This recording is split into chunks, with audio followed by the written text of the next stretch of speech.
This is the Laura Mercier Real Flawless Weightless Perfecting Foundation. This is a fairly new foundation, probably about a year old.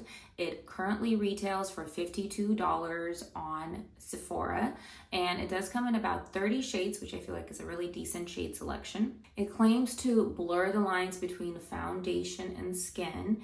It has a medium buildable coverage. It's supposed to be waterproof and give you up to 12 hours of fade-proof wear. I have this foundation in shade 2W1, which is the tone Macadamia. The consistency of this foundation I feel like is right down the middle. It's neither too liquid and runny nor too creamy and thick. When you start to blend out this foundation, it is very thin in consistency. It's very lightweight.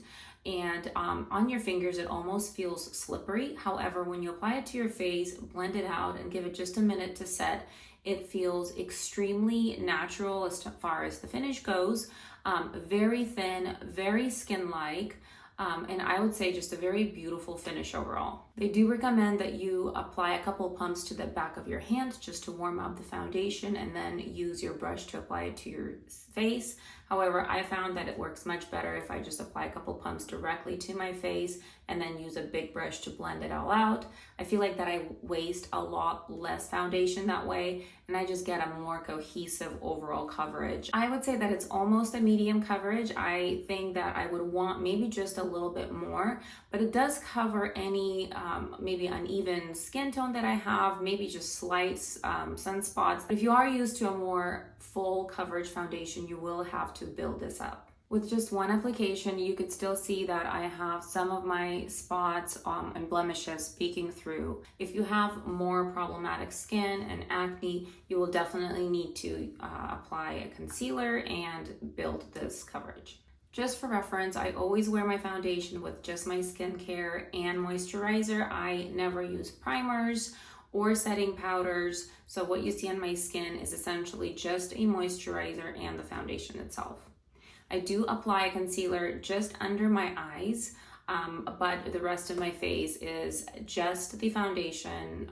So you'll be able to get a good idea of how it wears throughout the day with no additional help. This foundation blends out very easily. You don't have to work hard at all to get a very smooth application. It does work well with other products, so I used a cream bronzer on top and a powder blush, and I feel like it has no problem just working well with all these other products. I haven't noticed that the foundation is moved very much when I apply additional products. I have a combination skin, so it does get oily in certain spots, but I would say that I'm more on the drier side. If you are prone to drier skin, if you have dry spots, it does cling to those spots and kind of show them a little bit more. Once this foundation sets, I would say that it stays put fairly well. If you touch your face a little bit, just gently, I don't see that it really transfers or a lot of the foundation comes off. So I do think that it wears fairly well. I think the issue that I found with this is that it does tend to settle into fine lines. I have a little bit of fine lines in my smile lines right here,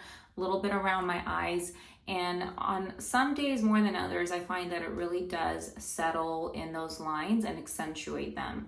And I think that would be my biggest complaint with this foundation, is that it doesn't kind of lay on your skin perfectly like when you just apply it, but as you begin to wear it and use your, facial muscles a little bit, those smile lines, little fine lines and wrinkles do become more apparent. I think this foundation would be great for people with a fairly balanced skin tone. So if you're not too dry or not too oily, I feel like this would be great. Because it's such a thin consistency, it would be beautiful for more mature skin. Those over 35 or 40, you don't want to use products that are very thick.